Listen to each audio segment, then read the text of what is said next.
Okay guys, hello, welcome back to my channel. 2 days in a row, who am I? Could you imagine this doesn't even go up 2 days in a row? That'll be so embarrassing.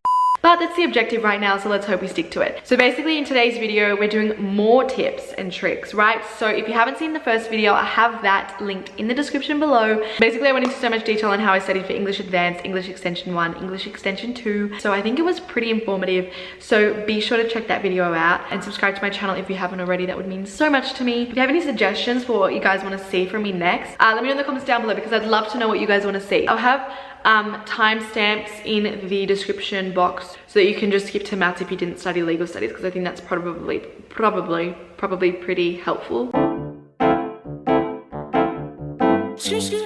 So moving on to business studies now, I kind of touched on this in my last video, but basically I think it is so essential to be consistent. So what I would do before each term is I would summarize that topic for that term.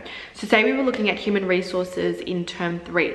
In the term 2 holidays, I would summarize human resources so that I'd have all my notes up to date for term 3. That meant in class, I would just edit my notes, add to my notes, whatever my teacher was saying, and I typed my notes. Just that way it was so much easier to add to my notes. So yeah, that's the main thing that I can think of in terms of notes. And as I said in that video, I structured them based on the syllabus. The syllabus learn about that syllabus, part of the syllabus. Oh my gosh, how many times can I say syllabus? Anyway, then I also said in that video that I studied the notes that I had learned that week on that weekend. So my business studies teacher was an amazing teacher. She was so good. She was strict, but it was perfect because it forced us to do the work. She taught us so well. She taught us everything that we needed to do. We did consistent practice in class. So she was an overall legend. But we don't all get legends as teachers, do we? No, we know that. So it's important to be diligent yourself. Because my teacher was so good, it meant that in class I was always active. We had a really small class, so involvement was so easy. And I think that's what helped me on the weekends to study the content, was because it was already in my mind. So when I studied it, I was just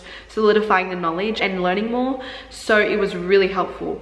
So as I said, every weekend I would study the content that I'd learned that week, just so I didn't leave things last minute. Case studies. Now, I recommend being consistent with case studies. Case studies are so essential to business studies and to legal studies as well.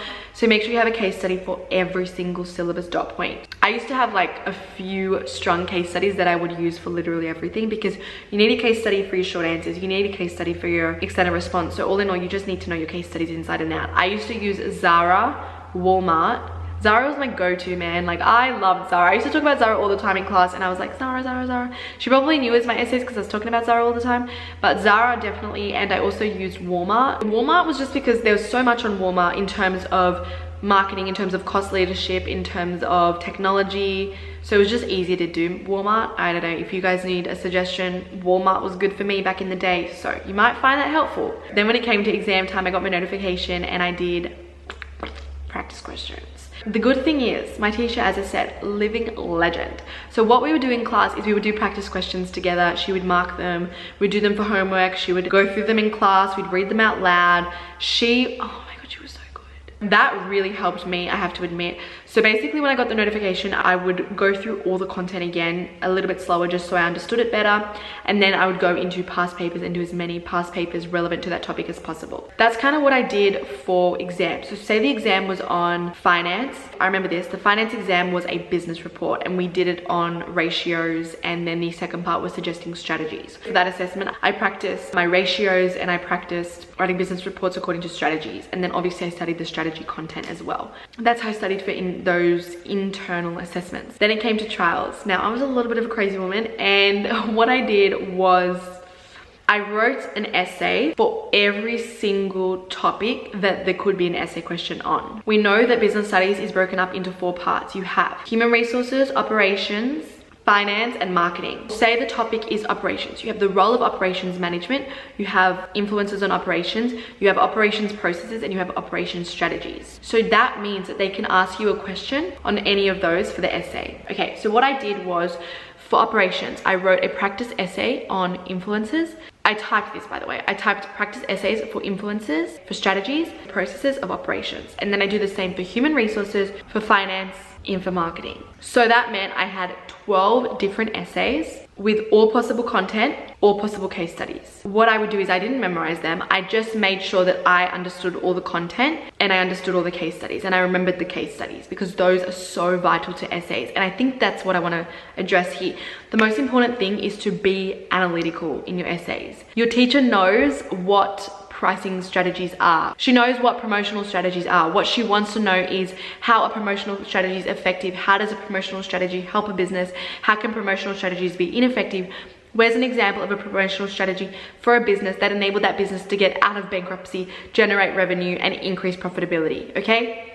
That's what she wants to know. She doesn't care what promotion strategies are, okay? She knows, girlfriend, she knows. That being said, I would structure my essays basically like based on topics. So if I don't really have them with me, I'm sorry guys, like that kind of folder is long gone. I wish I had my folder. So the influences on operations are globalization, technology, quality expectations, cost-based competition, government policies, blah, blah, blah, blah, blah, blah, blah, blah, blah, okay? I'll pick 3 of those. Say I wanted to talk about globalization, technology, and quality because I think those are kind of like the easiest that are there and that I'd have the most to talk about personally. I'd write a paragraph on globalization, talking about globalization, how that influences businesses because that's a topic and a case study of that. Same with technology, same with quality. So all in all, I had 12 essays with all the content, all the case studies, just to make sure that I had all the content and case studies necessary, and then I'd be covered in the exam.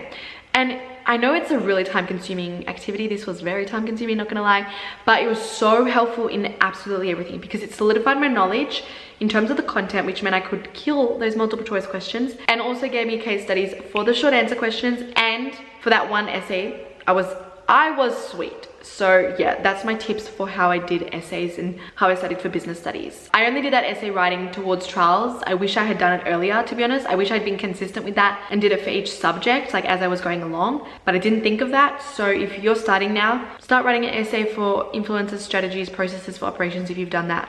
And saves you time in the future because you'll accumulate them and you'll have them by the time you're in trials and it'll be so much less stressful. Let's just get straight into legal studies. So similarly to business studies, but if you didn't watch my business studies segment because you don't do business studies, easy, I'm gonna go through it again. So similarly to business studies, I was a very consistent gal.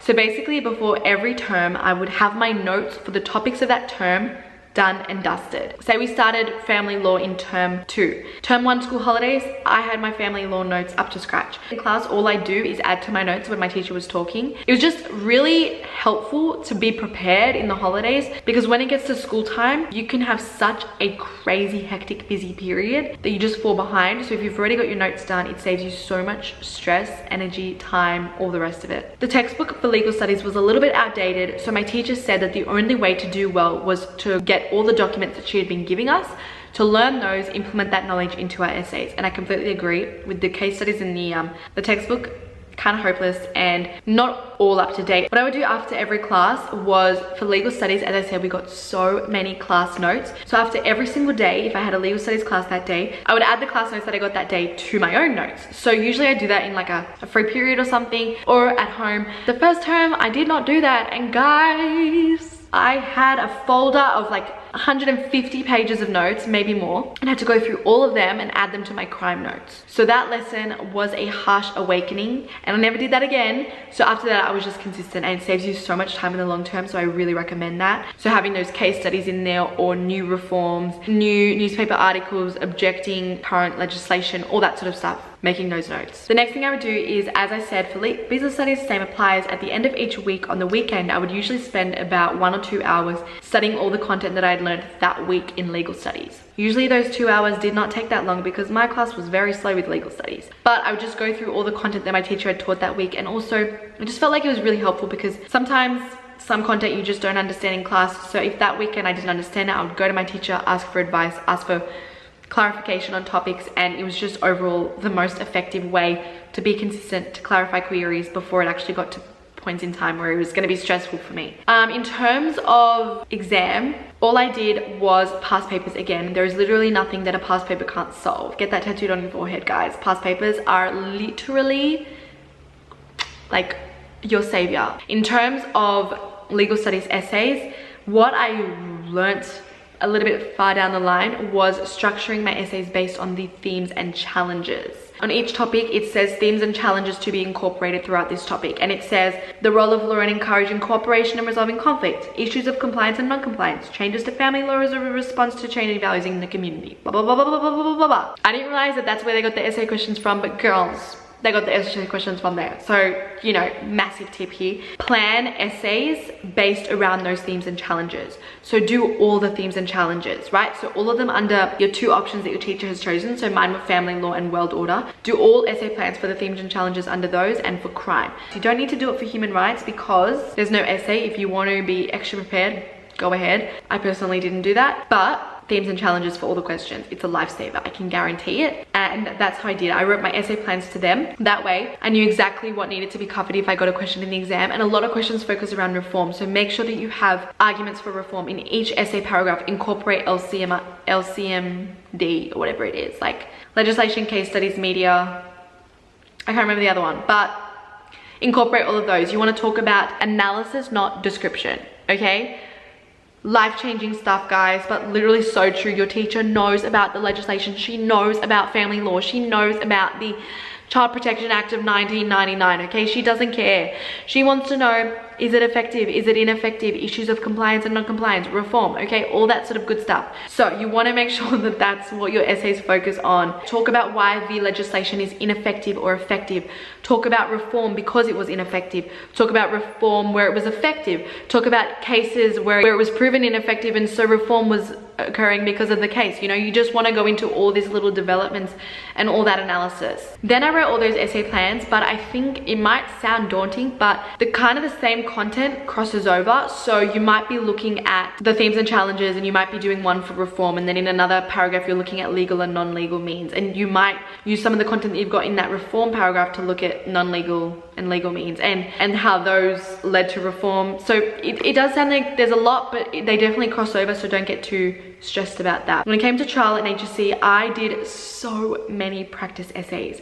It's the only way you're going to improve, because you write those practice essays, you give them to your teacher, they tell you where you can improve. You mark them yourself as well. I think that's really important. I would go back and mark my own essays, and I'd write them in time conditions as well, just to check, mark my own essays and be like, ooh, I could have added this, or ooh, that's a bit descriptive, not as analytical, or that's kind of a crappy topic, or that's not too strong, maybe I should find a different example or a different legislation or a different blah blah blah. So all that sort of stuff is very important.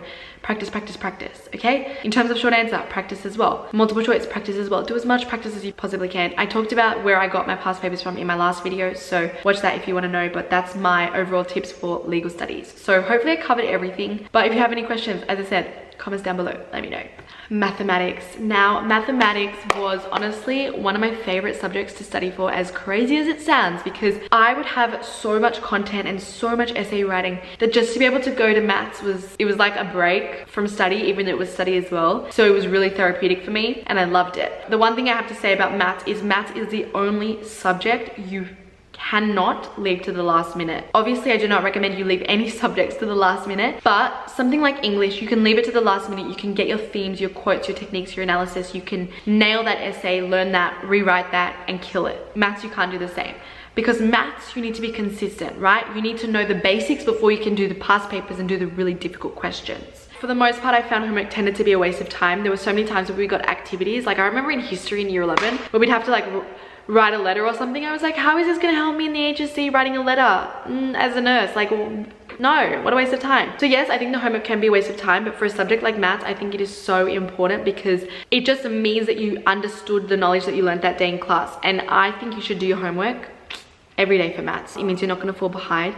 It means that when you finish that topic, you know everything in that topic, so you can work on past papers or chapter review questions and ACE difficult questions, and then you'll sweep for the exam. All you need to do is extra practice. Another reason it's so important is because it means you're going to memorize your formulas. And can I just say, I understand that you get formula sheets in exams and stuff like that, but what a waste of time trying to find a formula because you can't remember it. There are so many times in maths where I was time crunched and I needed every single minute I got. So if you just memorize all your formulas, you can save so much time, and if you're being consistent, you'll memorize them without you even knowing. And even now I can recall them sometimes. No, I can literally recall all of them even now. The last tip that I have for maths is when I went to my teacher for advice. Now, I used to never do this, but I would take a difficult question to my teacher and she would explain it to me, and then I would be like, sweet, I get it, I'm queen, I know. And then what I started to do was realize, no, I didn't actually get it. So what really helped me was, after having a question I didn't understand explained, I would go home the next night or that night and redo that question. And if I knew how to do it on my own, it meant that, okay, I understood her explanation. But if I didn't know how to do it, it meant I still didn't understand her explanation.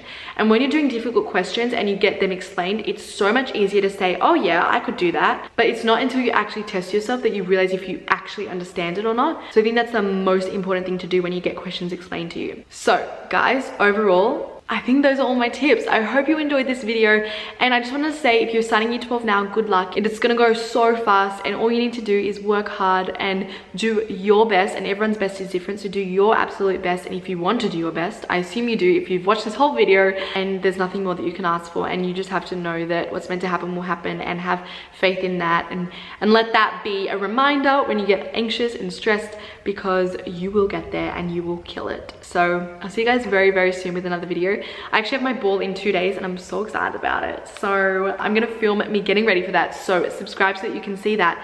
But yeah, thanks so much for watching, and bye.